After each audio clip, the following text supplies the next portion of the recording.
What's going on, y'all? Thanks so much for opening this email. And if you got this email forwarded to you, hello for the very first time. My name is Vanessa, and I am a marketing consultant, but I also kick out motivational blogs every Monday morning. So welcome to the family. All right, so today's blog post is gonna be all about the 9 reasons why you should stay at your job. I know I wrote a blog about quitting, and I'm gonna link that below in the blog and in this video as well.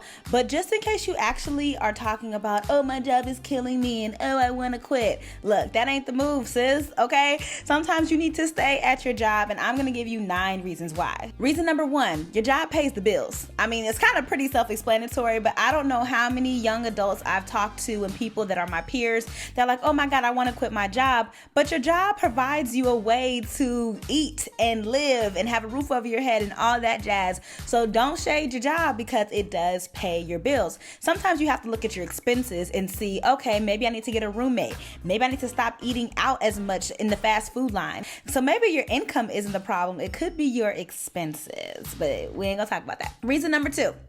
Your job provides stability. Now, being an entrepreneur or even a freelancer or however you classify yourself, sometimes it can be a little shaky. So you may have clients that don't pay on time, or sometimes they're on a net 30 versus a net 15, which means they take 30 days to pay you versus 15 days to pay you, or pay upon, pay upon receipt when they immediately get the invoice. So when you work with large companies, they don't flip money that fast, okay? So you want to make sure that you understand your job provides stability. It's a way for you to get a check every 2 weeks or every 1st and the 15th, however you get paid, or the 30th and the 14th, whatever. But it provides stability. So don't overlook that and don't take that for granted.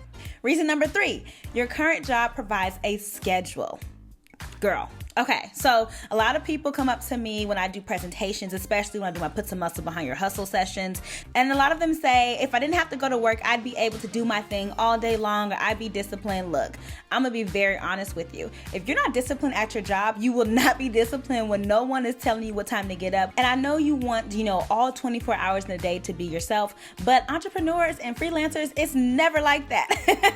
So there are a lot of times, especially if you do a lot of one-on-one client work, some of your time gets allotted to those clients, or prepping for meetings, or prepping for presentations. Even if you are a speaker or whatever the case is, even if you have a product-based business, your time isn't always your own. So I want to kind of debunk the myth that, if I didn't have this job, I'd had all the time in the world. You wouldn't. So your job provides a schedule. Start to structure your day around your job. I always tell people that come up to me, treat your job like it's your side hustle and your passion project like it's your main thing. And so if you flip that in your head just a little bit, then you will give your job its just due and come on time and leave on time and do your work, because hey, this is just a side hustle. I got to get back to my main job. So reason number 4, your job can provide on-the-job training. I mentioned this in one of my blogs before, and you can go check it out, but you can always ask your employer to pay for extra training for you in a certain area. When I first started at Motown Gospel, that was the job that I was working.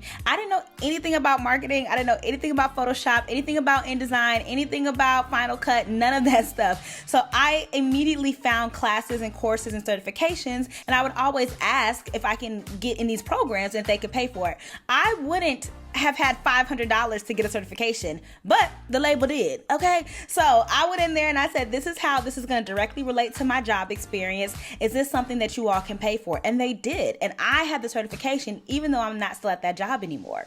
So be smart about it.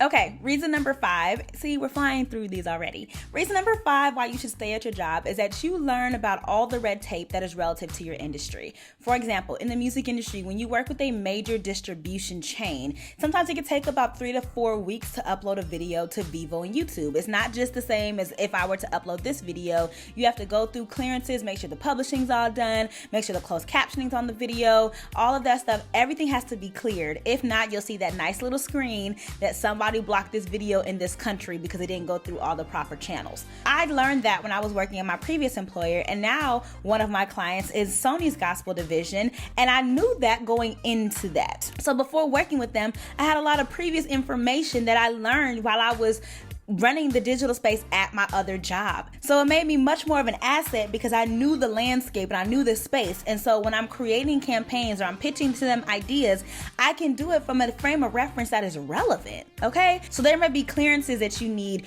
relative to your industry. You may need to know how to have a press list, how to write a pitch letter, all these different things, not just relative to media, but whatever you're interested in, you need to learn all of that before you go out on your own, you get slapped with the fine, or you go out on your own and your idea doesn't happen because you did not do the proper training and did not learn all the nuances that you could have learned at an employer. And speaking of learning, this goes right into number 6, is that you can mess up on someone else's dime.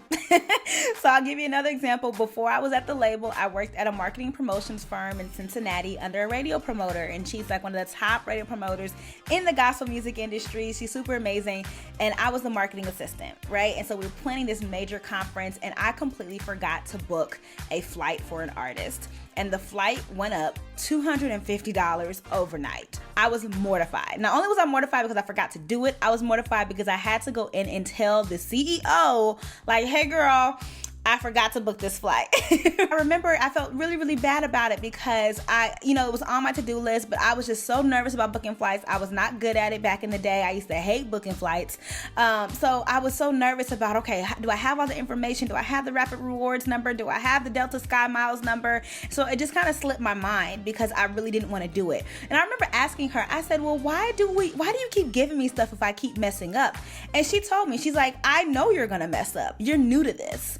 And so it kind of alleviates some of the pressure because you're allowed to mess up when you're in a job or position that you don't know, right? Now, that's not an excuse to go ahead and just do whatever you want to do. But when you're with an employer, the mistakes are not on your dime. When I mess up in my own business or when I subcontract out work and this messed up, it costs me. And that's happened to me before where I had to bear the cost, time and money of someone else's mistake. Okay, so do all your mess ups while you're at your current employer.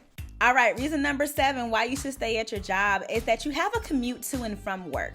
And I know that you're kind of going to overlook like why I'm sitting in traffic, but sometimes your best ideas can come in the car or in transition from one place to the next. But when you work from home, like this is my home office, when you work from home, I don't have a commute. So I get up and I go straight into work, which doesn't always make for the best atmosphere. So you want to make sure that you're using your commuting time back and forth, or even if you ride the train or whatever, again, going back to your schedule, you use that time wisely because it really can foster your creativity, especially navigating in different spaces.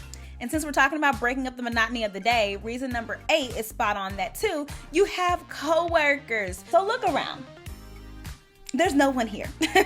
So you have coworkers at your job. And although I do a lot of things in the online space as far as talking to people, working with people across the country, I love the beautiful things that technology has brought to us and the fact that we can communicate with people and be sort of face to face. But I don't have people with me. I'm not feeding off of the physical energy that's in the room or the synergy that can happen when you're across the table from your coworker brainstorming. So you have coworkers. Now, they may be getting on your nerves, but you have coworkers and people to talk to and to interact with. And there's something about the human touch that can really help foster your creativity and can help you generate more ideas and just have that synergy that's in person.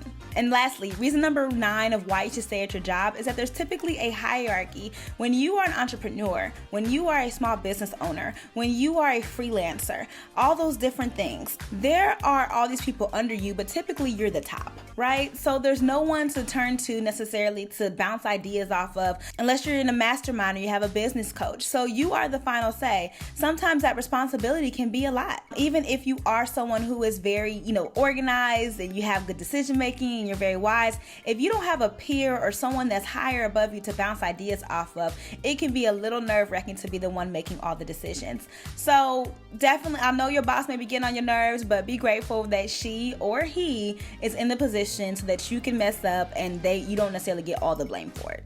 So we made it to the end. Yay!